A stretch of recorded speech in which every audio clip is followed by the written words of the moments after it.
Yeah, it's question time. Well, question time was a while ago. It's answer time now. It was actually answer time quite a while ago as well, but now it's actually answer time because this is the time that I'm actually answering. If you understand what I'm saying, do you think? Stop it! You're interrupting. Do you think people who tan are superficial douchebags? Well, it seems to me like people who judge other people for their skin care regimen are probably just as superficial. So, your question doesn't really make any sense to me. But TJ, in your 33 Reasons Not to Be a Feminist video, you outright dismiss the point that modeling agencies scout models outside the anorexia clinic. Why? I was looking forward to you addressing this point in particular. Oh, sorry about that. The reason I dismissed that point is because I kind of felt like it was stupid. In fact, I believe that the way I dismissed it was I did the little masturbatory gesture. Is that what I did? I think that's what I did. And the reason I did that is because, to me, that it's a stupid point because it does deal with a form of exploitation, but I don't see how the form of exploitation is inherently sexist just because it happens to be exploiting people who happen to be women. They're not being exploited because they're women. They're being exploited because they're really fucking skinny. And of course, it's disgusting behavior, but what does it really have to do with feminism? In my opinion, nothing. Maybe there's some feminists out there that could draw me a diagram and show me how the two things are connected. I mean, of course, I understand there is some connection, obviously, but show me the strong connection there. Show me why that fact alone would impel someone to become a feminist. So that's all I'm saying. Okay. Why are you not a Marxist? I think if I'm going to answer the question, why am I not a Marxist, I have to first answer the question, why am I a capitalist? And I have not read the Communist Manifesto. I've read about the Communist Manifesto. So I'm just telling you that to put it out there what my level of knowledge is about the subject. I don't want to pretend like I'm an expert when I'm not. But I do know a fair bit about Marx and what he, talked about. And the reason, even he begins by talking about the great things that capitalism has given to us. He gives the devil his due, essentially. And he talks about how capitalism was a major force that, industrialized humanity, basically. But then he started talking about the dark side of capitalism. And I think that his criticisms of capitalism were pretty spot on. But the reason I am a capitalist is because I think that capitalism, along with scientific research, has been what's ushered in the modern era. Human beings have this insatiable appetite for novelty. Give us something novel, which is to say, give us something that's both new and interesting and possibly useful. Useful is sometimes a distant third consideration, but new and interesting, that's what they want. If it's useful too, all the fucking better. And people's demand for that, and the corporations knowing that if they fill that demand, they can make money. That drives progress forward, and I think that that's a tremendous force for good. But the problem is that it can also be a tremendous force for evil, because really what it really is just a tremendous force, and whether it's good or evil, or if you don't like those terms, just substitute whatever your mental equivalents are. The reason that the force is given these good or evil properties is just because those are the things that exist within human beings. And the profit motive is a great motive to get people to do something, because a lot of people want money. They want the security that money brings. They want the happiness that money brings. They want the stability that money brings. And so if there's one thing people are going to work for, it's to increase their quality of life. It's to increase their stability for themselves and for their family, and to be part of a freer social class that has, a lot more ability to just, go off on a holiday, or, they want to eat at a fancy restaurant. They don't need a special occasion. They just do it to do it. People want that for themselves. And if working to fill the demands of a populace that desire new and interesting things, that requires novelty, that is like the engine of social progress. Maybe not social progress, but technological progress, which has delivered us social progress in the forms of things like the internet. And of course, if we were all if we didn't have the modern infrastructure of this country and all of the technology that we have, our lives would be our lives would be diminished by that. We wouldn't live as long. We wouldn't experience as much luxury and freedom as we do. So I think those things are important. But the problem is that just because, the profit motive is a good motive to do certain things, but it's also a good motive to do certain other things which are not good for the populace. Not everything that makes money for the private sector is good for the country as a whole. And once you accept that, you accept the fact that capitalism is a powerful force, and that means that it needs powerful oversight. And I reject Marxism because I don't think that capitalism is irreparably bad. I think that the problems with capitalism can be addressed through regulation, through holding corporations accountable for what they do. Not just corporations, but businesses of any size. Let's just say not just large corporations. I'm eating Triscuits. I hope that's not disrespectful. I haven't eaten a lot today. How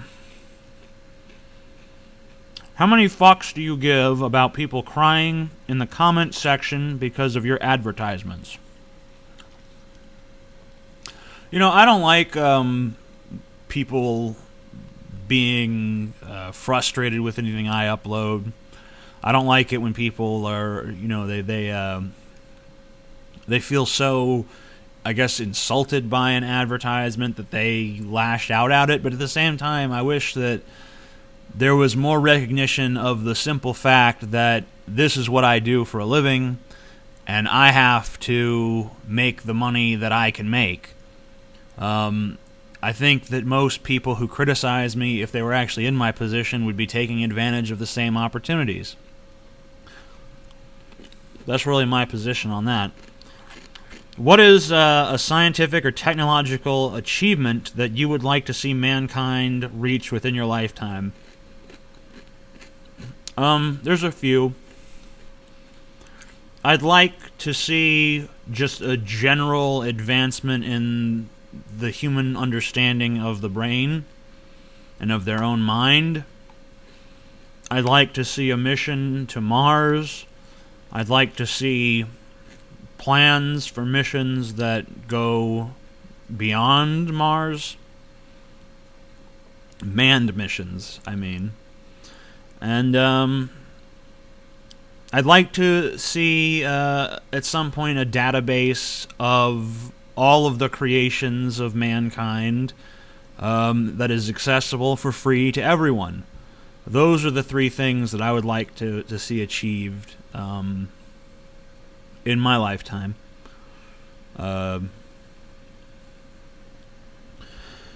What is your reasonable breakdown of the concept of ghosts? The ghost thing, I don't understand the ghost, because human beings, there's 7 billion people now. There have been billions and billions of people throughout history who have died. Not all of them are ghosts, clearly, because if there were that many ghosts out there, you'd be running into ghosts everywhere. It seems though like there's only a few ghosts, And whenever someone sees a ghost, like if someone died during the Civil War, they see like the ghost wearing its like Civil War regalia and shit. And that doesn't make sense. What, did its clothes die too? If someone is like in a wheelchair, do they get a ghost wheelchair? Are they ghost paralyzed? I always wonder too, if they can walk through walls, why don't they fall through the floor? You know, are they subject to gravity? What are ghosts made of? Are they made of something physical? If not, why can't we see them? I mean, what is the hypothesis around ghosts? You know, what sort of scientific evidence has been offered for this idea that, you know, human beings transcend death in some way? Like, I've heard some vague thoughts about energy being captured, but that's just like your standard, you know, new agey bullshit. Like, oh, energy. Well, energy does what energy's never been shown to behave like this. So, you know, I want a legitimate hypothesis about how ghosts would be possible. I want some better documented evidence of ghosts than like, oh shit, did that chair just move? Maybe. Do you believe Michael Jackson was a child molester? You know, I don't know. I don't know if he was a child molester or not because I wasn't there. Now, obviously, there was some strange behavior going on. You know, he was sharing his bed with children, which is, you know, not something that most people are going to just voluntarily do. But, I mean, he was a strange guy overall. So, I mean, how do you even... If you just apply, like, a metric of normal behavior to Michael Jackson, he's going to fail across the fucking board. I've never met anyone like Michael Jackson in my fucking life. Have you? I mean, I'm sure maybe that's some kind of personality type that exists out there in the world, but it's a pretty fucking rare one. So, I mean, how do I fucking know what he was doing? Just because he did some strange shit, that means automatically he must have been fucking kids? I don't think so. I mean, you know, plenty of kids have come forward and said Michael fucking never laid a goddamn hand on him, so... Who fucking really knows, though? I mean, what do you do? You just fucking dismiss what these kids have said? You say, oh, well, you're obviously lying because Michael wouldn't do that? We don't fucking know. I mean, the truth is, there's just... Without there being some sort of, like, here's a picture of Michael Jackson with his dick in a kid's ass, and we've checked it out, and it's not photoshopped as far as we can tell, then we could be like, well, I guess Michael Jackson was fucking molesting them kids. But we just don't know.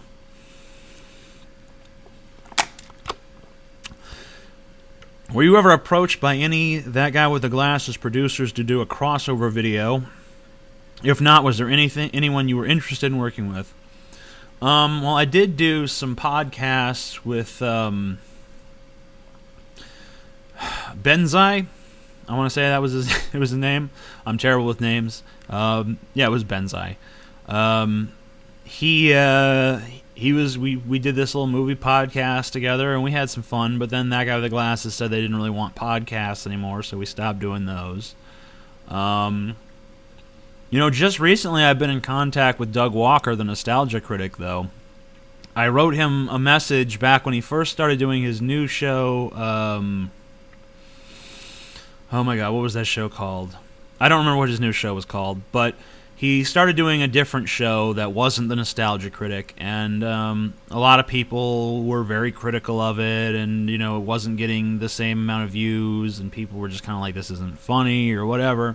And, you know, I watched the show, and I saw what he was trying to do with it, and I thought, like, you know, this show, I mean, maybe it's not quite there yet, but I think this could go someplace. And so I basically wrote him that, and I said, you know, I mean, we've had, you know, I had my difficulties with your site. I mean, I don't know if you were involved in that at all, whatever. But, you know, I think that, you know, I admire you for doing something new and you know,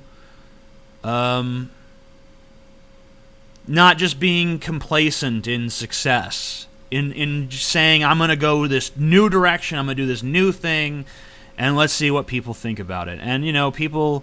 he ended up not doing it, but I mean, he ended up canceling that show and going back to being the nostalgia critic. But you know, I mean, I gave him my support at the time, and I wrote that to him back first when he first started doing his new show, and then only recently he finally responded to the email, and basically, you know, he just said, you know, thank you for your support and all this stuff, and you know, we had a conversation, which, you know, the contents are private, but I will tell you that I did pitch him a collaboration. I said that I'd be willing at any time to come back and do his show, do an episode of Nostalgia Critic as like a villain, you know, and I would be willing to be totally self-deprecating, do whatever, you know, he wanted me to do. And I since then I've actually come up with an idea where we should have like a final showdown.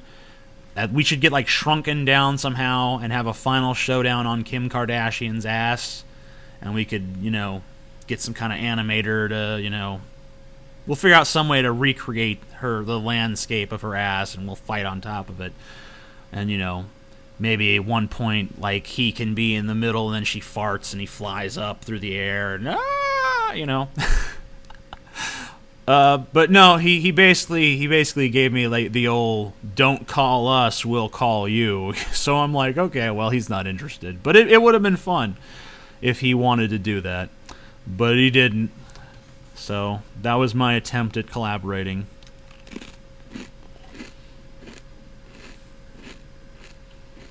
Let's see what else we got here. Blah, blah, blah. If you could be any animal other than human, what would you be? An orca. Because I could be a pack hunter. That seems like it'd be fun to just hunt all day.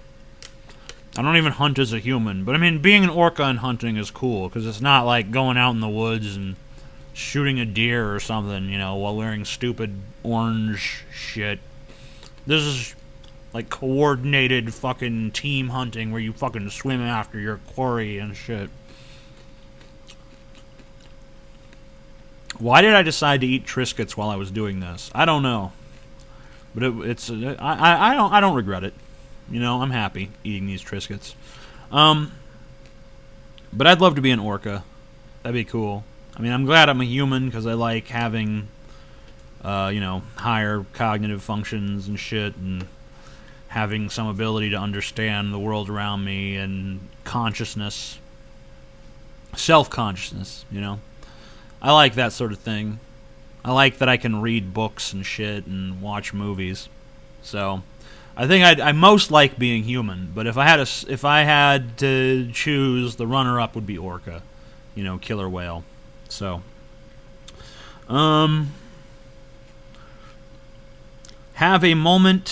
take a moment to relax from the mentally taxing questions. Have you tried hummus?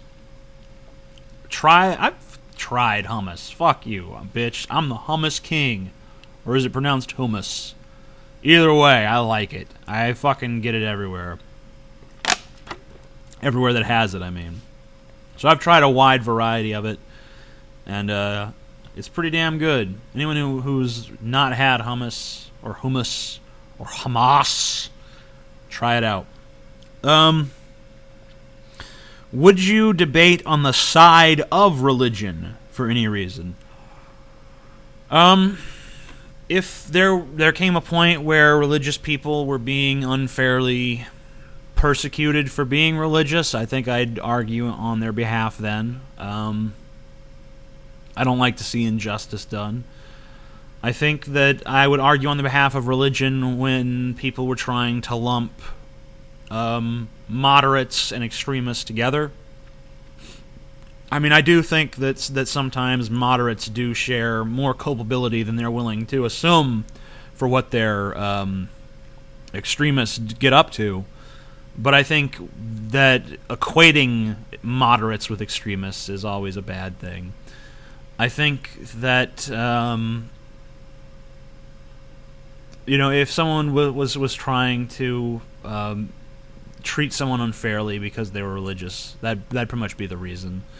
You know, I'm on the side of what I feel is fair, more than I'm on the side of some ideology or some belief or lack thereof. I mean, if someone is getting the raw deal, then I want to at least, put a word in for them. So that's my basic mentality. If you could sit down with P.Z. Myers over Sloppy Joes, what would you say?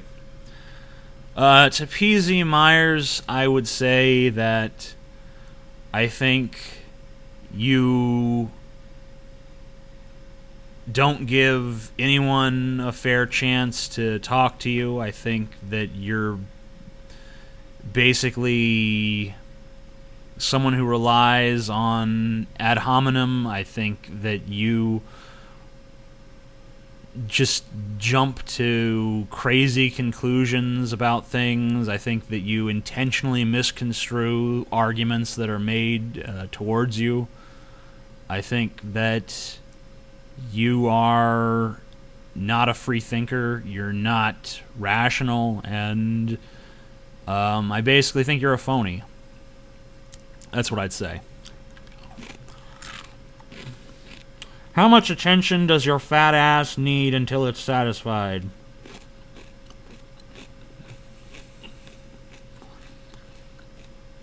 It's a good question. When there are statues of me in every major country, then I think I'll probably be pretty much satisfied. Like when there's statues and worshipers, and when I'm basically the new god of the world, and everyone defers to my wisdom and greatness, then I think I'll pretty much be covered. What's your opinion on space colonization? I'm all for space colonization. I mean, as you heard in one of the previous questions, one of the big technological achievements, or the achievements of any sort that I want to see in my lifetime, is a manned mission to Mars. And I want to see us beginning to have an escape plan from this planet, basically. This planet is not safe. There have been several mass extinctions here in the past. It's time to spread out. It's time for human beings to leave the boundaries of our own world and to start making our living out there in space. The planet's getting more overpopulated, and right now all of our eggs are in one basket, If some cataclysmic event takes place, we're gone. Everything the human race has been through and struggled through and worked through, it was all for naught because we were just smashed before we could even leave the pitiful boundaries of our own solar system, for fuck's sake. There's a huge universe out there. And if you're an atheist, then you need to recognize that there is no God, there is no afterlife, there is no ultimate meaning, and the only thing that we human beings, the only way that we human beings can really, truly justify our existence as a whole is, can we comprehend this universe? Can we explore it? Can we master it? Can we truly live up to Carl Sagan's idea that we are the universe contemplating itself? If you want to ascend, you must look to the stars. That's my contention. But even if you're a Christian, if you're a Muslim, if you're anything else, then think about it this way. God created this gigantic universe. Do you honestly believe that He put you on this little tiny speck of a planet in this great big cosmos without Him wanting you to explore it? If you truly believe that you are made in God's image and He gave you this gigantic universe, do you think that He doesn't want you to fucking go out into it, to spread, to see His creation firsthand? So either way, whether you're secular or you're religious, that's my fucking argument for going to fucking space.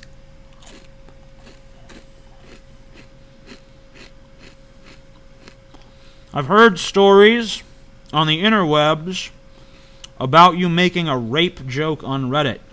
What actually happened? They're true. What actually happened is that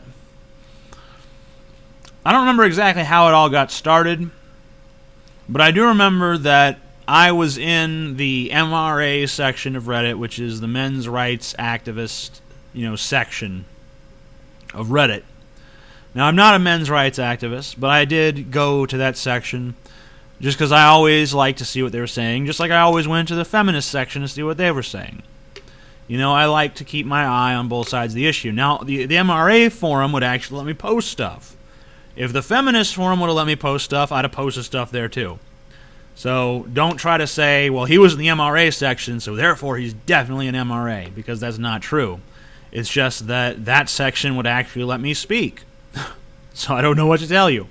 If the feminists weren't such censors, I would have been in their section too, but they don't want me there, or anyone like me there, so that's their choice. They don't like freedom of speech very much.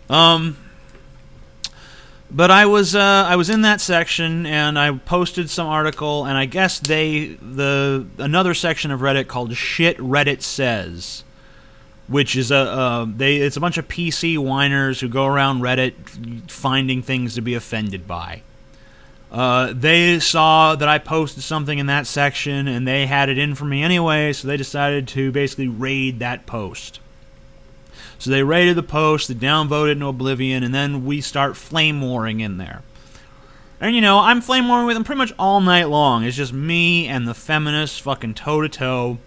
And finally, I just got sick of their shit, and I just decided, fuck these people, I'm just going to be as offensive as possible. So I started saying things that were designed to be maximally offensive to feminists.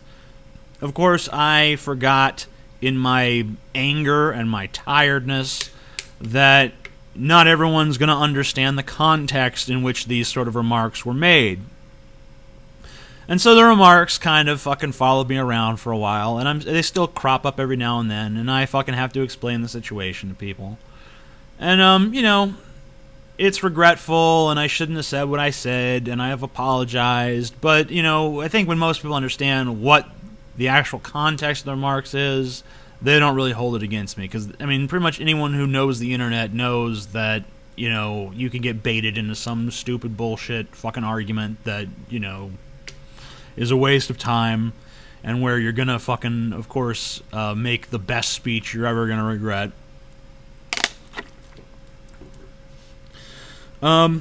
What's the worst... Oh, wait, sorry, that's not the next question. Are there any religious figures you revere? I, for instance, have a deep respect for Joan of Arc. I don't know if you could call Johnny Cash a religious figure, but he definitely was a very religious guy, made a lot of very religious music. And I really like Johnny Cash. And then, of course, there was people like Newton. Newton was a creationist. But, of course, he lived in a different time. So you kind of have to give people, the time, the benefit of the doubt with, time and shit. It's like, okay, well, you lived in a time before Darwin, and you are Newton, so of course we weren't living with the knowledge that you gave us at that time, so I guess that it's okay for you to be a creationist. But,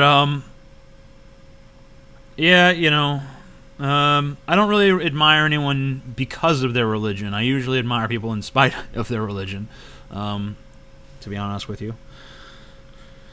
What is the worst thing you've ever done to another person?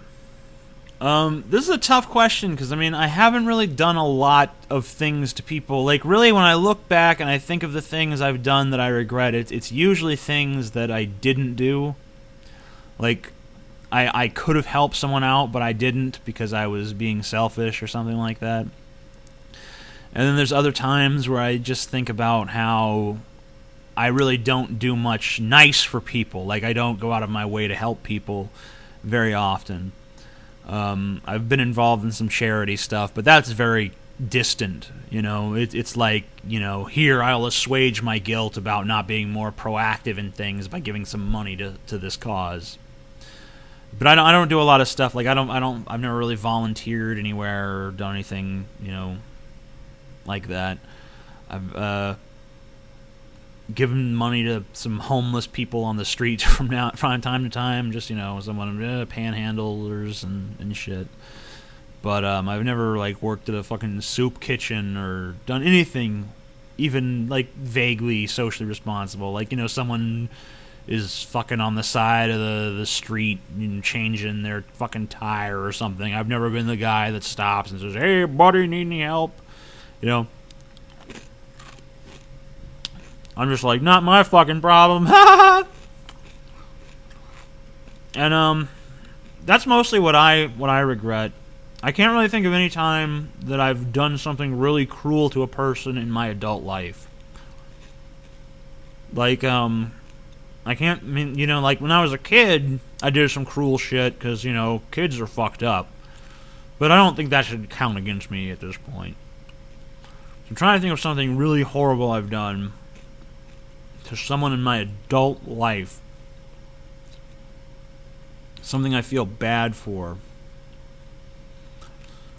I mean, I'm sure I've done things to people. I've probably slighted people. I've probably said mean things to people, but I've never really done anything too mean. Because, the reality is I just minimalize my interactions with people as much as I possibly can and really don't get very involved. Either way. Positively or negatively. Let's see. What's the most amazing food to eat while you're high?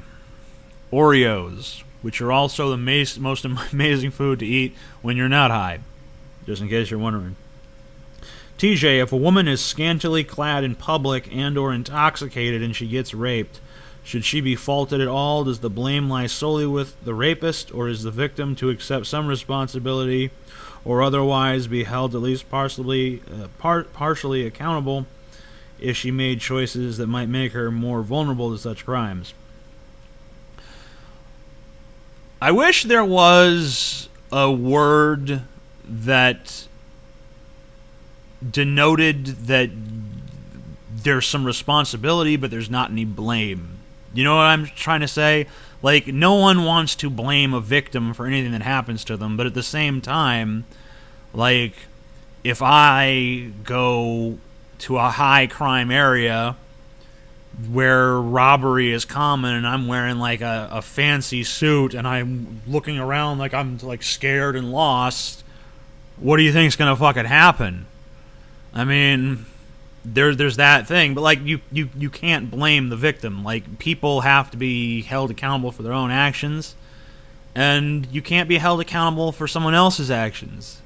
No one should be raped or robbed or murdered. No one should be the victim of any crime, no matter what they have done to supposedly bring it upon themselves.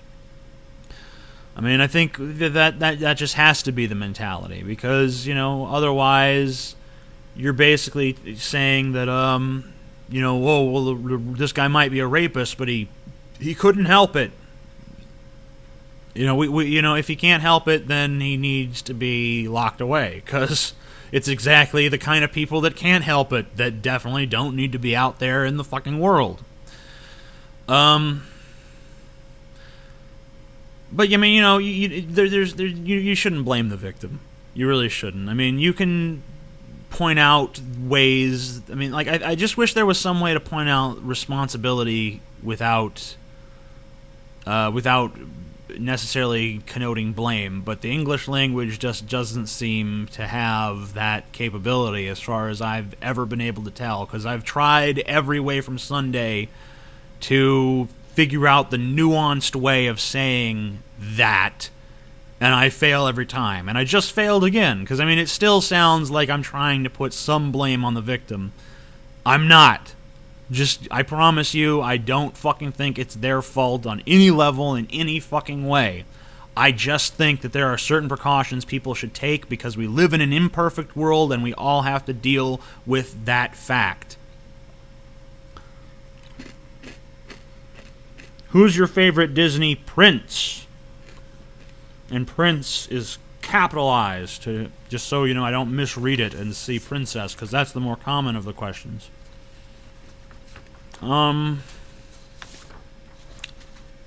That's actually the last question, too. My favorite Disney prince is Scar. Because if you think about it, Scar was a prince at one time. So, that's my choice.